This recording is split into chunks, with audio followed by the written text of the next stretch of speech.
Wika sa Lupang Tinubuan ni Erica P. Retuya. Nasilayan ang unang sikat ng araw sa piling ng langit na bughaw. Narinig ang wika sa aki pumukaw, sa damdaming sabik, pag-ibig na uhaw. Wikang Filipino sa aki naghatid pangunawa, karunungang dulot sa kamangmangan ay lumaya.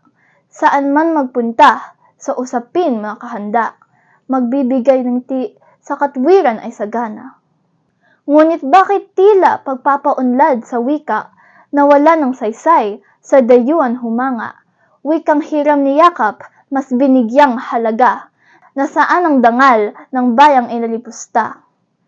Wikang magbubuklod sana sa bawat mithiin ng mga Pilipinong tigib ng alalahanin. Kailan pa kikilalanin, kailan pa titingilain, kung hindi tayo kikilos ay walang mararating.